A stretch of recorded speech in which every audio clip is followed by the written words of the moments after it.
আসসালামু আলাইকুম রহমতুল্লাহ। আমরা আজকে এসেছি তামিম ইন্টিগ্রেটেড ফার্মের আমাদের ওন ফার্মে, রাজশাহীতে। এটা রাজশাহীর চারঘাটে অবস্থিত। এই জায়গাতে আজকে আপনাদের দেখাবো যে ওন ফার্মে আমরা কিভাবে খাবার পাত্রে গ্রিল বা খাঁচি যাকে বলে বা জালি, এই খাবার পাত্রের জালির গুরুত্ব কতটুকু বা জরুরি কতটুকু আপনাদের জন্য ব্যবহার করা, সেটা আপনাদের সামনে তুলে ধরবো ইনশাল্লাহ। আসেন আমরা আজকে দেখি যে খাবার পাত্রের জালিটা আসলে ব্যবহার করাটা কতটা জরুরি।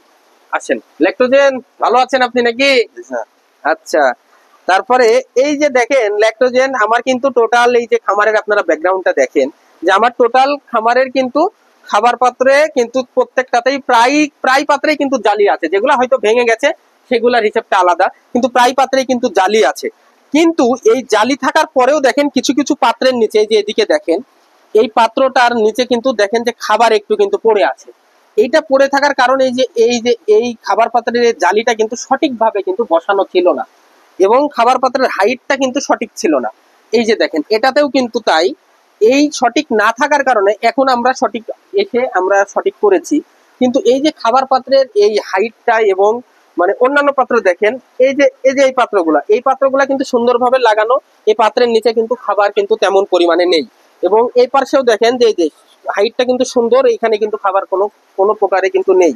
এই পাত্রটা কিন্তু নিচু থাকার কারণে এবং পাত্রের হাইটটা ঠিক না থাকার কারণে এবং এই যে জালিটা কিন্তু ব্যবহারটা সঠিক না থাকার কারণে খাবারটা কিন্তু নিচে ফেলাই দিয়েছে।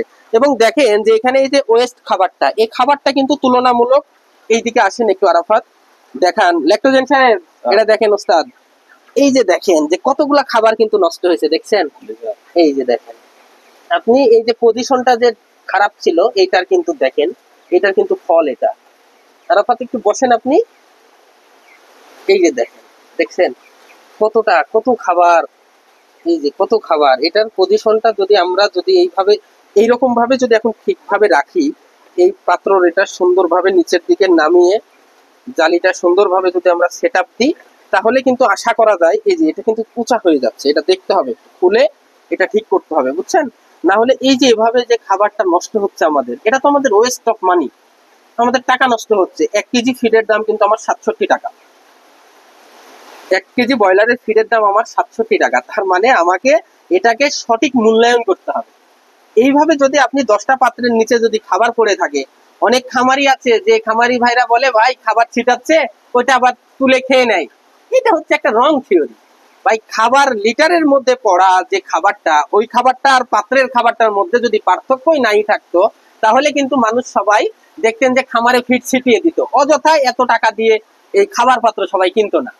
এক একটা আপনার হচ্ছে বড় যে খাবারের পাত্রগুলো আছে, ইন্ডিয়ান বেশ কিছু পাত্র আছে অনেক বড় বড় হাইটে, এই পাত্রগুলোর দাম 400 টাকা 500 টাকা করে। মানুষ এত পাগল না যে হচ্ছে যে ওই 400 500 টাকা দিয়ে একটা খাবারের পাত্র কিনবে। 1000 মুরগির জন্য 40টা করে বা 30টা করে যে পাত্র কিনে কত টাকার প্রয়োজন। মানুষ যদি ওই নিচের খাবার খেয়ে যদি মুরগি আমার ভালো হতো, তাহলে ওই নিচে মানুষ খাবার ছিটিয়ে দিত লিটারের মধ্যেই।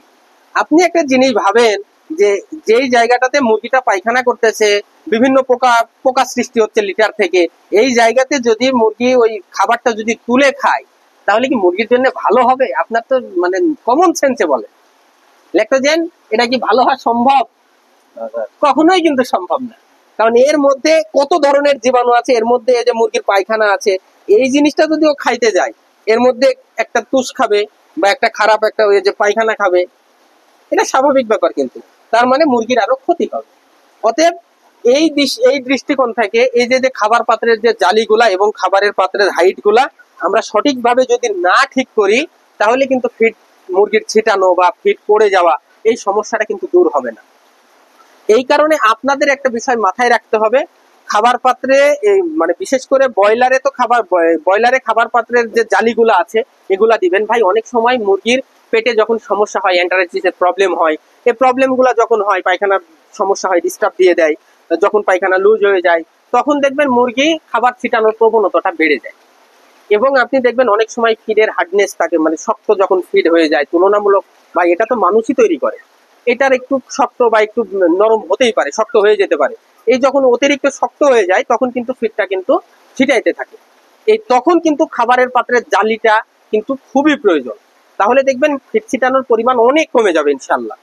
আপনারা অবশ্যই ব্রয়লারে তো খাবার পাত্রে জালিটা ব্যবহার করবেন, আর যারা কালার বার্ড বা সোনালী পালন করেন তাদের জন্য তো খরচ একেবারে, মানে এটা ছাড়া আপনারা পালন করবেনই না। এই কারণে খাবার পাত্র এবং পানির পাত্রের জালি কিন্তু খুবই জরুরি, যেটাতে মঙ্গল হবে ইনশাল্লাহ। আপনারা অবশ্যই খাবার পাত্রের যে জালিগুলা আছে, খাবার পাত্রের জালিগুলা কিন্তু আপনারা ইউজ করেন, তাহলে আশা করি রেজাল্ট আপনারা ইনশাল্লাহ ভালো পাবেন। এবং এই যে যে দুইটা পাত্র পাশাপাশি পাত্র, এই দুইটা পাত্রের ভ্যারিয়েশন দেখলেই কিন্তু আপনারা বুঝতে পারতেছেন যে একটাতে কিন্তু ফিড আপনার ছিটানো নাই, কোনো ফিড ছিটানো নাই, আর একটা পাত্রে কিন্তু ফিড ছিটানোর অবস্থা খুবই খারাপ। এই পাত্রটা কিন্তু আরো নিচে ছিল, আমরা এসে এটা ঠিক করেছি। এই যে এইরকম একটা পজিশনে, মানে পাত্রের হাইটটাও কতটা ভূমিকা পালন করছে এটা আপনারা বোঝেন।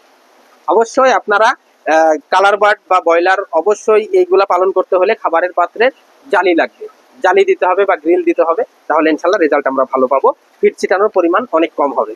আপনারা অবশ্যই ভিডিওটি বেশি বেশি লাইক, কমেন্ট, শেয়ার এবং চ্যানেলটি সাবস্ক্রাইব করে পাশে থাকবেন। আসসালামু আলাইকুম ওয়া রাহমাতুল্লাহ।